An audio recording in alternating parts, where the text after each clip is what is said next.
রক্তের সম্বন্ধ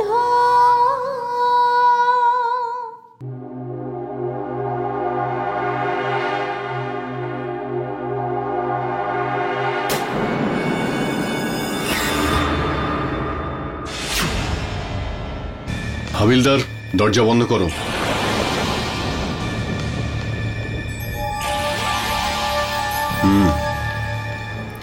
এবার শুয়ে থাকার সময় শেষ, বলার সময় শুরু হলো। বল, তুই মেরেছিস তোর বউকে? না না,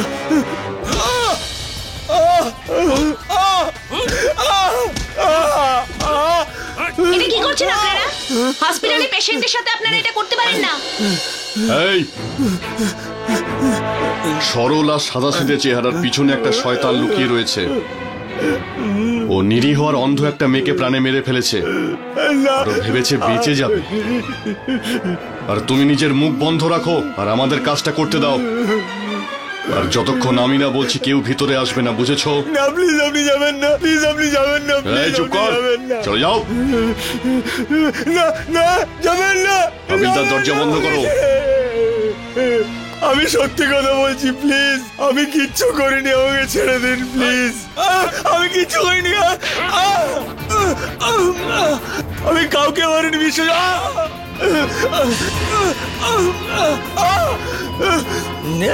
আমি কিচ্ছু করিনি, আমাকে ছেড়ে দিন প্লিজ। এর চামড়া খুবই মোটা, এভাবে ও শিকার করবে না।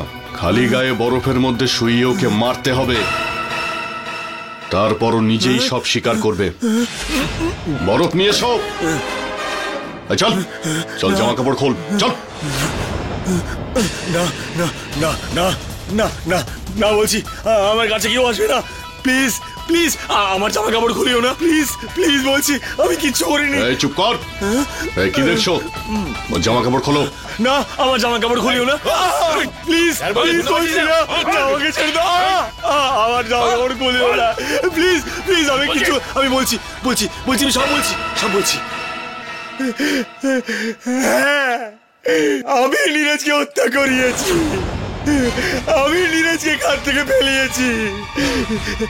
সন্ধ্যার সাথে আমি অনেক অন্যায় করেছি, সেই জন্যই আমাকে মারতে চেয়েছিল, কিন্তু নিজে মারা গেল। সব আমার ভুল, আমি করেছি, সব সব আমার দোষ। প্লিজ আমাকে ফাঁসি দিয়ে দাও, কিন্তু আমার কাপড় জামা খুলিও না, প্লিজ আমার জামা কাপড় খুলিও না, আমাকে ফাঁসি দিয়ে দাও, প্লিজ আমাকে মেরে ফেলো। না, কি হলো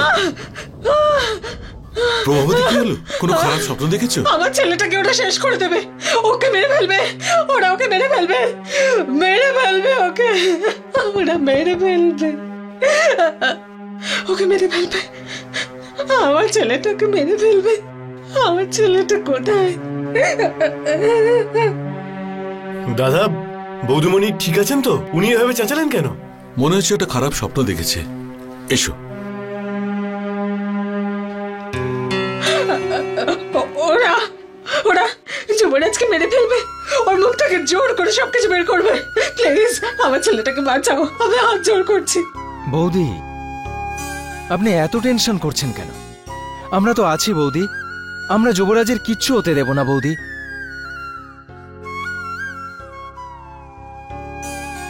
জীবনে কখনো আমি এত ভয় পাইনি, কখনো না। আমি কখনো এতটা হেল্পলেস ফিল করিনি। আমি কিচ্ছু বুঝতে পারছি না। আমি হাত জোড় করে বলছি, প্লিজ প্লিজ আমার ছেলেটাকে বাঁচাও তোমরা, প্লিজ আমার ছেলেটাকে বাঁচাও। এরকম কেন বলছেন আপনি? আপনি তো সবসময় আমাদের ভরসা দিতেন, এখন যদি আপনি ভেঙে পড়েন তাহলে কি করে হবে? যুবরাজের কিচ্ছু হবে না বৌদি, যুবরাজের কিচ্ছু হবে না। এই সব কিছুই ওই সবিতার জন্যই হয়েছে বৌদি, সবকিছু। দাদা, যদি ও কেসকে এতটা স্ট্রং না করতো, আমরা কবেই যুবরাজকে বাইরে বের করে নিয়ে আসতাম, কবে থেকে। আমার মনে হয় যে সন্ধ্যার ওই 4 বোনের এমন অবস্থা করি যে সারা জীবন ওরা যেন মনে রাখে। কিন্তু কি করব দাদা, আমি কিছু করতেই পারছি না। পুলিশের সন্দেহ আমাদের ওপর আসবে। কিন্তু আপনারা চিন্তা করবেন না, সবিতাকে ওই কেস তো ফিরিয়ে নিতেই হবে। নাও কেস উইথড্র করবে, আর না ও আমাদের সামনে মাথা নত করবে। বৌদি যে ঝুঁকতে চাইবে না সে ভেঙে পড়ে যাবে, আর এও ভেঙে পড়বে, আমাদের সামনে ভেঙে পড়বে। কিচ্ছু বুঝতে পারছি না আমি। কিন্তু এইসব কি করে করবে ডিকে? সেই রাস্তা আমার কাছে আছে দাদা। সবিতা আর ওদের যতগুলো বোন আছে, ওই সবাইকে যুবরাজের বেলের রাস্তা থেকে সরে যেতেই হবে।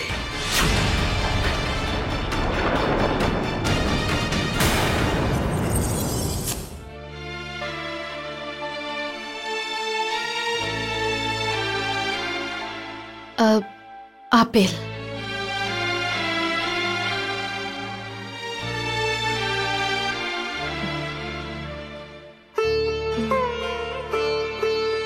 কলা।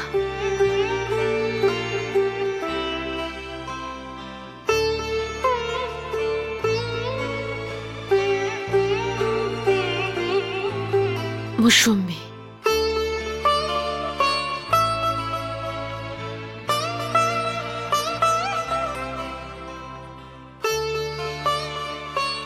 এটা কি করছো তুমি?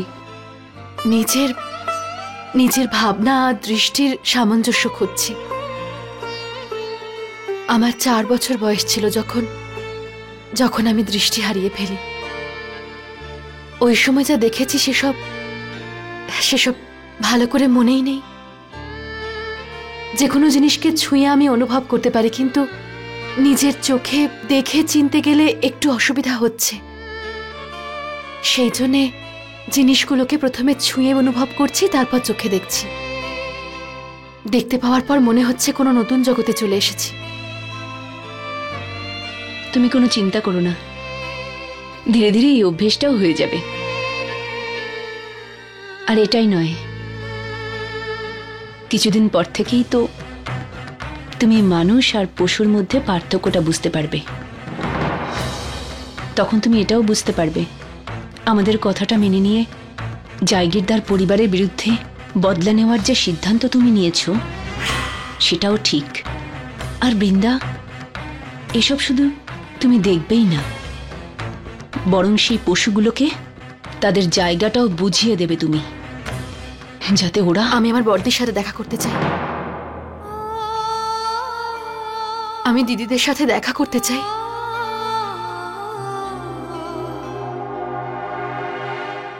আপনি তো আমার ব্যাপারে সবকিছু জানেন। হয়তো আপনি আমার দিদিদের ব্যাপারেও সবকিছু জানেন। হ্যাঁ, আমি সব জানি। তাহলে আপনি আমাকে ওদের সাথে দেখা করাবেন তো? আমি আমার দিদিদের সাথে দেখা করতে চাই। নীরাজের অনুপস্থিতিতে আমার দিদিরাই আমার সবকিছু। প্লিজ প্লিজ আপনি ওদের এখনই ফোন করুন না। হ্যাঁ, তুমি একটু ধৈর্য ধরো, আমাদের উপর ভরসা রাখো। আমরা নিশ্চয়ই তোমাকে তোমার বোনেদের সঙ্গে দেখা করিয়ে দেব। সবেমাত্র তোমার অপারেশন হয়েছে, আগে তো সুস্থ হও, তারপর। আমি একদম ঠিক আছি গায়ত্রী দেবী। আপনি প্লিজ আমাকে ওদের সাথে দেখা করিয়ে দিন। আমার ওদের সাথে দেখা করাটা খুব জরুরি। আপনি আমার জন্য এত করেছেন, ব্যাস আর একটা উপকার করে দিন। আমাকে অন্তত ওদের সাথে একটু কথা বলতে দিন। ঠিক আছে, আমরা তোমার বড় বোন সবিতার কাছে খবর পাঠিয়ে দিচ্ছি। ঠিক আছে?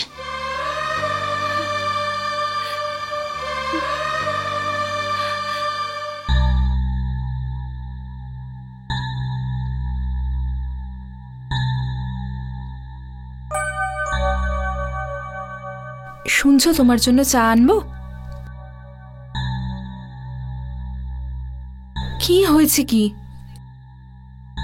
আমি লক্ষ্য করছি আমার সাথে কয়েকদিন ধরে তুমি কথা বলছো না।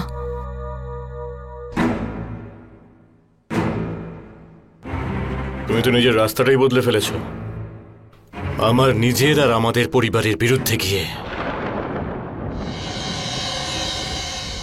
তুমি এরকম কেন বলছো? আমি কি করেছি? মিথ্যে বলেছো তুমি আমাকে, মিথ্যে। সেদিন হোটেলে তুমি আমাকে মিথ্যে বলেছিলে যে সবিতাকে চিঠি লিখে তুমি ওটা ওখানেই ছিঁড়ে ফেলেছিলে।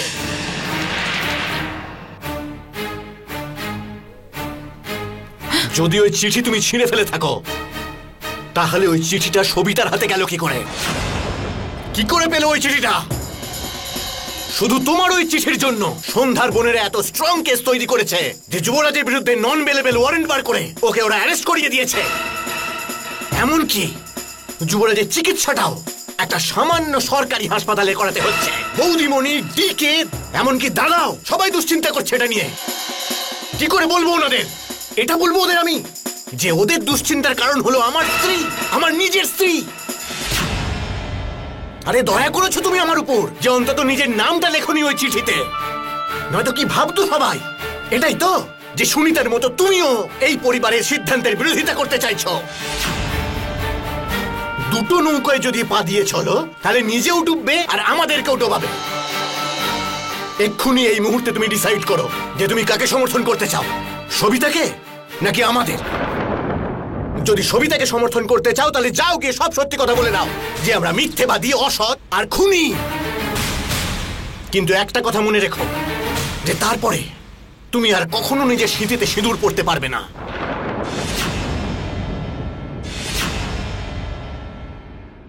কখনো না। কারণ ডিকে যখন সন্ধ্যার বাবাকে গলা টিপে খুন করেছিল তখন আমি ওর সঙ্গে ছিলাম, আর ডিকের ফাঁসি হলে আমারও ওর সঙ্গে ফাঁসিই হবে।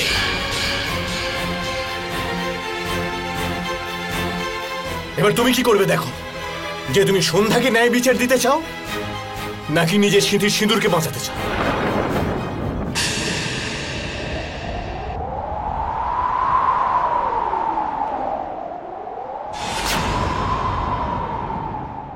সবিতার স্বামী তোমার কাছ থেকে যে টাকা ধার নিয়েছে ও তো ওটা শোধ করতে পারবে না, কিন্তু এখন তুমি ওটার পরিবর্তে ওদের পুরো পরিবারের সম্মান নষ্ট করবে। সবার সামনে ওই পরিবারকে এত কষ্ট দাও, এত অপমান করো যাতে ওরা কোনোদিনও মাথা উঁচু করে না চলতে পারে। জাগিরদার পরিবারের দিকে চোখ তুলে দেখার যে সাহস ওরা দেখিয়েছে, ওই সাহসকে এমন ভাবে ভেঙে গুঁড়িয়ে দাও যাতে ওদের পরিবারের সমস্ত সাহস আর সম্মান যেন ধুলোয় মিশিয়ে যায়। ঠিক আছে স্যার, আমি বুঝতে পেরেছি আপনি কি চাইছেন। আপনি যেমন চাইছেন তেমনই হবে। এখন আসছি, নমস্কার। এবার দেখব যখন সবিতা আর তার পুরো পরিবারের ওপর সমস্যার পাহাড় দাঁড়িয়ে যাবে, তখন ও আর ওর বোনেরা আমাদের পরিবারের ওপর কি সমস্যা দাঁড় করায় দেখে নেব।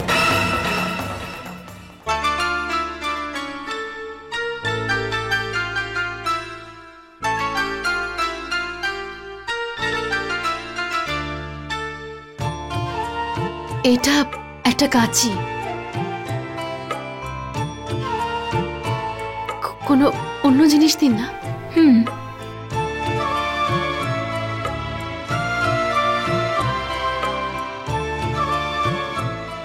পার্স?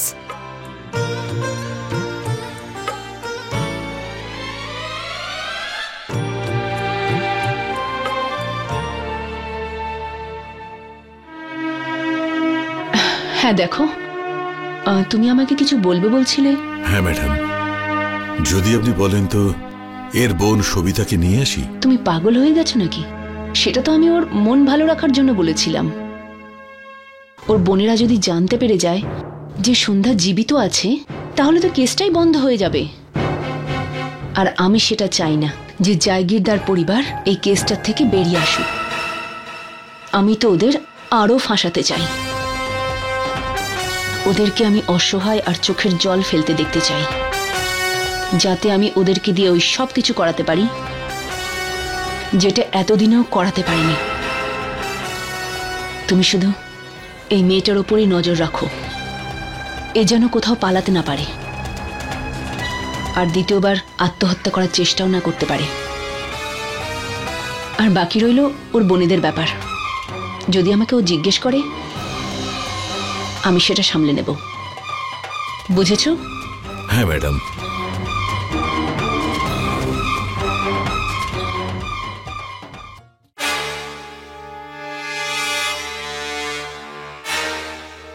শোনো, আরে শুনছো? সবিতা একটু ঘুমোতে দাও না প্লিজ। আরে দীপেশ বাবু বাইরে রয়েছে। কতবার আমি তোমায় বলেছি না ওকে এই পাড়ার ভেতরে নিয়ে আসবে না? ওই লোকটাকে আমি সহ্য করতে পারি না। আর এখন দেখছো কি, গিয়ে দেখো উনি কি বলছেন। যাও।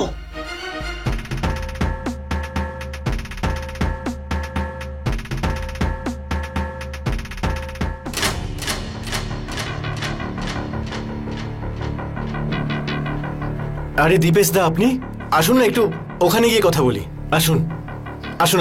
চলো, যখন টাকা নেবার ছিল তখন বাড়িতে ডেকে চা খাওয়াতে, আর এখন পয়সা দেবার সময় বাড়ি বাইরে বার করছো কেন? দীপেশ দা, একটু আস্তে কথা বলুন না। ব্যাস, আর কোনো কথা নয়।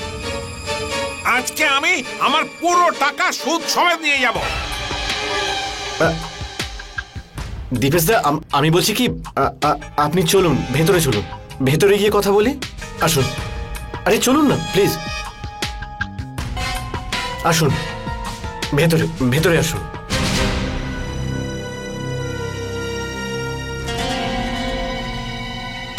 দীপেশ দা, বসুন না আপনি। বসার সময় নেই আমার কাছে, যা কিছু বলার আছে এখানে দাঁড়িয়েই বলো। টাকা দেবে? দেখুন দীপেশ দা, আমার একটু সময় চাই প্লিজ। গত 3 মাস ধরে টাকা চেয়ে যাচ্ছি, তোমাকে তো কম দিন দেওয়া হয়নি, আর কতদিন চাই? দেখুন, গত 3 মাসে খুব খরচা হয়ে গেছে। প্রথমে বিয়ে, তারপরে শ্বশুর মশাইয়ের বার্ষিকী, আর বিগত কিছুদিন ধরে আমার স্ত্রী হাসপাতালে ছিল। ওই সব ব্যাপারে আমাদের কিচ্ছু যায় আসে না, আমি শুধু টাকা চাই ব্যাস। আপনি আমার কথাটা বুঝতে কেন চাইছেন না? আমার কাছে টাকা নেই তো কোথা থেকে আনবো আমি টাকা? বাহ, দারুণ ব্যাপার। তুমি আমাকে বলছিলে যে আস্তে কথা বলতে, আর নিজে গলা ফাটিয়ে চিৎকার করে যাচ্ছ। হ্যাঁ, দেখো, তোমার কাছে যদি টাকা না থাকে, আমার কাছে একটা উপায় আছে। তুমি যদি রাজি থাকো তো বলি।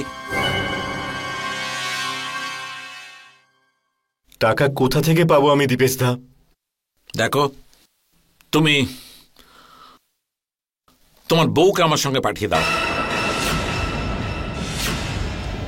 হ্যাঁ, খুব মন দিয়ে শোনো, আমার যে মালিক আছে তিনি ওকে খুব ভালো কাজে লাগিয়ে দেবে।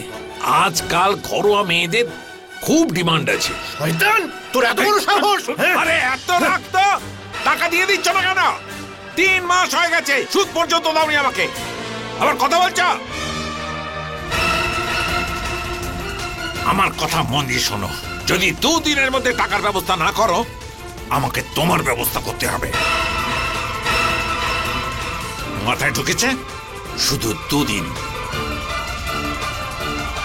মনে রাখবে।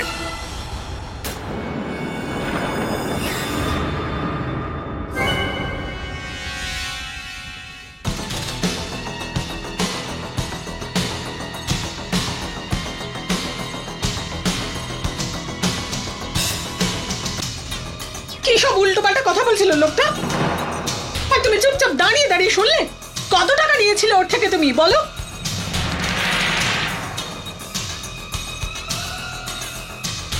সবিতা, ওই সন্ধ্যার বিয়ের সময় বাবার কিছু টাকার দরকার ছিল, তাই আমি ওই দীপেশদার কাছ থেকে কিছু লোন নিয়ে টাকা বাবাকে দিয়েছিলাম। কিন্তু বাবা নিজের পেনশন আর অন্যান্য ফান্ড থেকে ওই টাকাটা শোধ করে দিতেন। তার আগে তো উনি মারা গেলেন, তাই। কিন্তু তুমি চিন্তা করো না, আমি আছি তো। আমি কিছু না কিছু ব্যবস্থা নিশ্চয়ই করবো সবিতা। হ্যাঁ। কত টাকা নিয়েছো তুমি ওর থেকে? ওই 2 লাখ। সুদ নিয়ে 2,30,000 হবে।